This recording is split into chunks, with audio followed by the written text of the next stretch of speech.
Hello friends, welcome again. This is Neha. Friends, आज हम discuss करेंगे केमिस्ट्री चैप्टर 5 क्लास 10th। ठीक है, इसमें हम लोग क्या करेंगे, notes plus questions plus NCERT के थ्रू जो जो इंपॉर्टेंट पॉइंट्स हैं, यानी कि फास्ट रिवीजन टाइप हो जाएगा आपके एचपी टेट एग्जाम के लिए। ज़्यादा डिटेल में भी नहीं जाएंगे, पर जो इंपॉर्टेंट पॉइंट हैं उनको कवर करते हुए चलेंगे। तो नोट्स की फॉर्म में plus direct from NCERT, and जिस भी वे में होगा उस तरह से मैं आपको करवाने की इसको कोशिश करूँगी। नोट्स जो हैं आपको पीडीएफ जो है ये आपको अवेलेबल हो जाएगी टेलीग्राम पर। तो चलिए फ्रेंड्स, स्टार्ट करते हैं। देखिए बहुत समय पहले की बात है, जब थोड़े बहुत एलिमेंट भी हमारे पास अवेलेबल थे तो क्या हुआ कि उनको अरेंज करने की जरूरत पड़ी। अरेंज करने की जरूरत क्यों होती है? देखिए, जैसे कि आप दुकान में जाते हैं, आपको एक साबुन ही खरीदना है, ठीक है, सोप ही खरीदना है। तो सोप भी कई प्रकार के हैं, नहाने के साबुन है, कपड़े धोने का साबुन है, ठीक है, बर्तन धोने का साबुन है। अब उसमें भी कई प्रकार की कंपनीज है ना, कई डिफरेंट टाइप्स ऑफ सोप हैं, जैसे कि अलग अलग कंपनीज का होगा। तो उनको ऑर्गेनाइज करना जरूरी है ताकि चीजों को लेने में आसानी हो। सेम उसी तरीके से एलिमेंट्स को अरेंज करना क्या था, बहुत इंपॉर्टेंट हो गया था, ताकि उनकी स्टडी इजीली की जा सके। तो फ्रेंड्स, उसी सीरीज में सबसे पहले देखो जो साइंटिस्ट थे वो थे डॉबर्नियर, और उन्होंने क्या किया, एलिमेंट्स को जितने भी उस टाइम पे अवेलेबल थे उनको क्या किया, अरेंज किया। किसके अकॉर्डिंग अरेंज किया? According to the mass. तो जो जो ये पॉइंट्स बताते जा रहे हैं क्वेश्चन की फॉर्म में आप ध्यान रखना, ठीक है, अकॉर्डिंग टू द मास। और डॉबर्नियर ने जिस तरीके से उनको अरेंज किया था वो थे ट्रायड्स की फॉर्म में, यानी कि 3-3 एलिमेंट जोड़े की फॉर्म में। तो उनको कहा गया डॉबर्नियर ट्रायड, ठीक है। तो इस तरीके से वो कुछ दिखाई दे रहे थे। तो ये सबसे पहला अटेम्प्ट था एलिमेंट्स को अरेंज करने का, so that we can study their properties. Properties क्या होती हैं भाई? किस तरह उनका मेल्टिंग पॉइंट बढ़ेगा, किस तरह उनका मेटलिक करेक्टर है, कैसे क्या वो मेटलिक है, क्या वो नॉन मेटलिक है, एटॉमिक नंबर क्या होगा, जितनी प्रॉपर्टीज आती हैं वो सारी, ठीक है। तो ये डॉबर्नियर ट्राइड फर्स्ट अटेम्प्ट था to arrange the elements. Next देखिए, उनकी कमियां पूरी करने के लिए कौन आए? न्यूलैंड साइंटिस्ट हैं, ठीक है। न्यूलैंड ने जो अरेंज किया, उन्होंने किया आर्ट की फॉर्म में, जैसे कि सारे गामा पा, ठीक है, म्यूजिक होता है, उसकी फॉर्म में अरेंज किया। इनको कहा गया न्यूलैंड्स लॉ ऑफ ऑक्टेव्स। क्या कहा गया? Newlands law of octaves. इन्होंने जब स्टार्ट किया था उस समय 56 एलिमेंट फाउंड हो चुके थे, ठीक है, 56 एलिमेंट्स उस समय तक फाउंड हो चुके थे। सबसे पहला एलिमेंट था इनके अरेंजमेंट में हाइड्रोजन, और सबसे लास्ट था थोरियम, ठीक है फ्रेंड्स। बस इतना ध्यान रखिए, लॉ ऑफ ऑक्टेव किसने दिया? न्यूलैंड ने दिया, ठीक है। बाकी डिटेल आप यहां से रीड कर लें। तो ये देखिए सारे गामा पा की फॉर्म में, ठीक है, अरेंज किया, मतलब 8 आने के बाद फिर से क्या होती थी, प्रॉपर्टीज।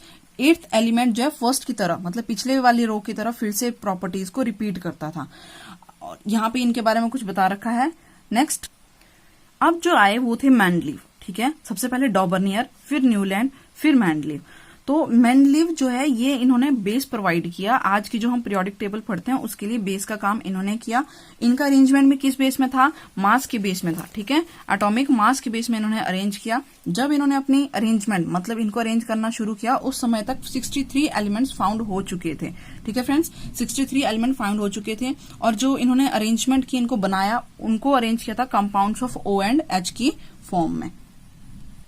तो यहां पर बताया गया है कि किस तरीके से उन्होंने सारा काम किया था, ठीक है। 63 कार्ड लिए, ईच कार्ड पे प्रॉपर्टीज लिखी एलिमेंट्स की, और फिर उनको कैसे कैसे अरेंज किया। यहाँ पे देखिए, ये आपको ध्यान रखना है, Mendeleev formulated a periodic law which states that the properties of elements are the periodic function of their atomic masses। कि जो प्रॉपर्टीज हैं, यानी कि जो एलिमेंट हैं, जो एलिमेंट्स हैं, उनकी जो प्रॉपर्टीज हैं वो क्या है? पीरियोडिक फंक्शन है। पीरियोडिक क्या होता है? एक समय तक जाना फिर वापस वहीं पे आना, ठीक है। तो वो क्या है? पीरियोडिक फंक्शन है किसका? एटॉमिक मासेस का। तो यानी कि फिर से यहां पर भी किसका यूज किया गया? एटॉमिक मास का। जबकि जो आज हम पीरियोडिक टेबल पढ़ते हैं वो क्या है? Periodic function of their atomic number. तो यहां पर उसमें चेंज आया हुआ है, ठीक है। इन्होंने, इनकी टेबल में भी क्या थे friends? Horizontal rows and column इनकी टेबल में भी थे। तो इसीलिए ये जो है मेंडलीव बहुत इंपॉर्टेंट रोल इन्होंने प्ले किया था। इनकी ही टेबल को बेस मानते हुए आगे क्या हुई, हमारी मॉडर्न पीरियोडिक टेबल आती है। तो यहां पर बताया गया है डिटेल में कि मेंडलीव की क्या क्या अचीवमेंट थी और उनकी क्या लिमिटेशंस थी। तो अचीवमेंट में देखिए उन्होंने किस तरीके से अरेंज किया। ये कुछ उनकी टेबल थी जो पीरियोडिक टेबल हमें देखने को मिलती थी। मान लीजिए अगर आज आपको ये दे दी जाए कि इसको लर्न करिए, तो देखिए कितना थोड़ा हमें डिफिकल्ट लगेगा, है ना।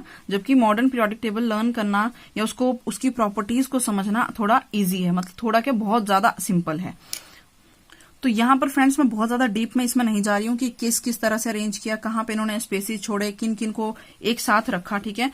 क्या इनकी देखिए जैसे लिमिटेशन में दे रखा है कि just like halogens hydrogen also exist as a diatomic molecule. इन्होंने क्या किए थे, मैंने बताया था आपको, ऑक्सीजन और हाइड्रोजन की फॉर्म में इनको अरेंज किया था, हाइड्राइड्स एंड ऑक्साइड की फॉर्म्स में। तो चलिए नेक्स्ट, अब देखिए अब आती है हमारे पास मॉडर्न पीरियोडिक टेबल। फादर कौन थे इसके, किसने डिस्कवर किया था, मतलब किसको कहा जाता है मॉडर्न पीरियोडिक टेबल का जनक, वो है हेनरी मोजले। 1913 में किसने दी, हेनरी मोजले ने। इन्होंने जो स्टेटमेंट दी, ठीक है, इन्होंने जो लॉ दी, क्या दी, that properties of elements are the periodic function of their atomic numbers, कि जो एलिमेंट्स हैं उनकी जो प्रॉपर्टीज हैं, ठीक है, उनकी जो प्रॉपर्टीज है वो क्या है, पीरियोडिक फंक्शन है किसका, देयर एटॉमिक नंबर्स का। यही सबसे ज्यादा इंपॉर्टेंट पॉइंट था, ठीक है, the periodic function of their atomic number. तो कह सकते हैं कि मॉडर्न पीरियोडिक टेबल किसके बेस में अरेंज की गई है, according to the atomic number. उससे पहले की सभी जो टेबल बनी वो किस बेस में अरेंज की गई थी, एटॉमिक मास के बेस पर।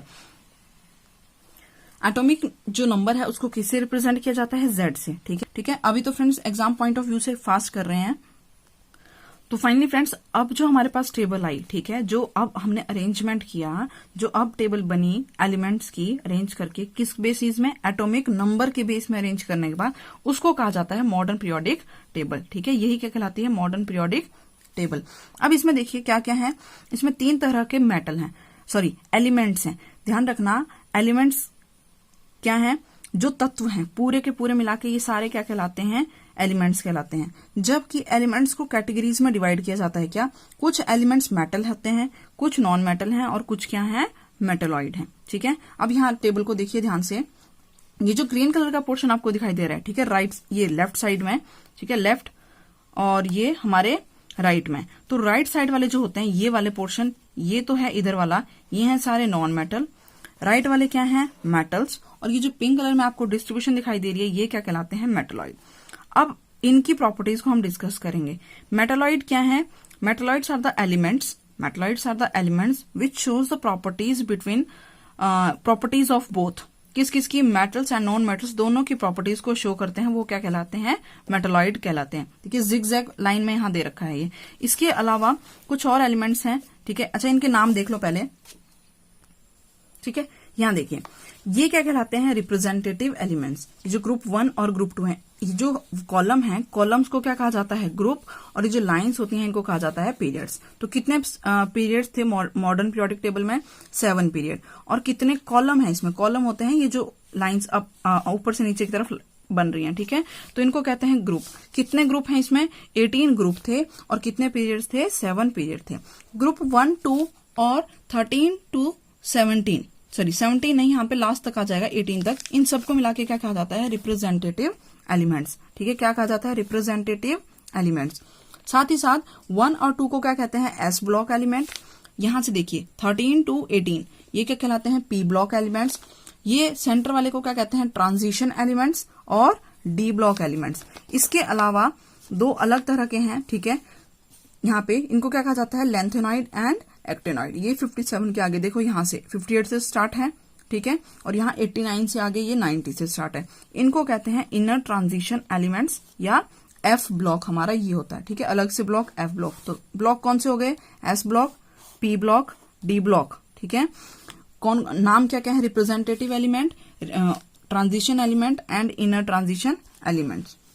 साथ ही साथ जो ग्रुप 1 एलिमेंट्स हैं उनको क्या कहा जाता है, एल्कली मेटल, ग्रुप 1 के, ठीक है। ये HLINA, देखो इनको ना ट्रिक है इनको लर्न करने की, वो मैं आपको भी बताती हूँ। तो ग्रुप 1 को कहा गया कौन से मेटल, एल्कली मेटल, आप नोट डाउन करते जाइए। ग्रुप 2 को कहा जाता है alkaline earth metal, alkaline earth metal, ठीक है। यहां पर देखिए जो सबसे लास्ट है, सबसे लास्ट ग्रुप है, इनको कहा जाता है नोबल गैसेस। क्या कहा जाता है, यानी कि इनका जो आउटर शेल है वो क्या होता है, कंप्लीट है। क्या है, आउटर शेल कंप्लीट है। लास्ट में इलेक्ट्रॉन, इनकी कोई वैलेंसी नहीं है, मतलब ये क्या होते हैं, हाईली स्टेबल हैं, ठीक है। किसी के साथ रिएक्ट नहीं करना चाहते, अपने अकेले रहना चाहते हैं।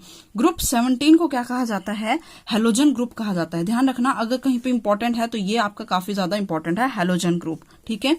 और देखिए इनकी प्रॉपर्टीज अभी हम स्टडी करेंगे। नेक्स्ट, जो इनर ट्रांजिशन एलिमेंट्स थे उसमें 2 हमने टाइप पढ़े, फर्स्ट जो है, ठीक है, जो 58 से एटॉमिक नंबर है स्टार्ट हो रहे हैं, कहां तक जा रहे हैं, 71 तक, इनको कहा जाता है लेंथेनॉइड्स, ठीक है। और इनको दूसरे वाले ग्रुप को कहा जाता है एक्टेनॉइड्स, ठीक है। यहां पर ये स्पेलिंग मिस्टेक है फ्रेंड्स, ठीक है। अभी हम नोट से भी कवर करेंगे, मैं आपको बुक से जितना हो सके शॉर्ट कर करके, ठीक है, कोशिश कर रही हूं करवाने की। देखिए लेंथेनॉइड्स, एक्टेनॉइड्स, ये सारे एलिमेंट्स लेंथेनॉइड है, 90 के आगे एक्टेनॉइड है।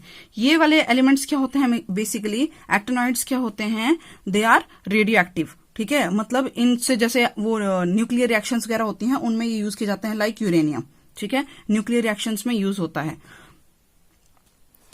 तो अब फ्रेंड्स हम स्टडी करेंगे इनकी प्रॉपर्टीज, ठीक है, बिहेवियर स्टडी करेंगे। लाइक देखिए यहाँ पे एनसीईआरटी में हमारे पास क्या दे रखा है, ठीक है। सबसे पहले देखिए, ठीक है, फर्स्ट प्रॉपर्टी हमारे पास है यहाँ पर वैलेंस इलेक्ट्रॉन्स, वैलेंस इलेक्ट्रॉन, फिर इलेक्ट्रॉनिक कॉन्फ़िगरेशन को स्टडी करेंगे, ठीक है। लेफ्ट टू राइट जाने पे, लेफ्ट टू राइट जाने में किस तरह से वैलेंस इफेक्ट होती है और क्या हमारे पास चेंजेस आते हैं। नेक्स्ट देखिए हम स्टडी करेंगे मैजिक नंबर्स, या किसी भी शेल को आप किस तरह से फाइंड आउट कर सकते हैं उसमें कितने इलेक्ट्रॉन होंगे। ट्रेंड्स इन पीरियोडिक टेबल, तो ये यहाँ से मेन टॉपिक शुरू होता है, ठीक है। यहाँ पे शॉर्ट में दे रखा था ये valency, atomic size, then nuclear charge, effective nuclear charge, metallic and non metallic properties, ठीक है। एंड देन हमारे पास लास्ट में यहाँ पे मेटल एंड नॉन मेटल, ये सब हम लोग डिस्कस करेंगे। तो फ्रेंड्स नेक्स्ट वीडियो में अपलोड करूंगी पार्ट 2 इसका, ठीक है। उसमें आपकी सारी प्रॉपर्टीज प्लस क्वेश्चंस हम डिस्कस करेंगे, तो बहुत ज्यादा इंपॉर्टेंट है, स्किप मत करिए, सारा आपका बेस इसमें से क्लियर हो जाएगा regarding periodic table. Okay, thank you.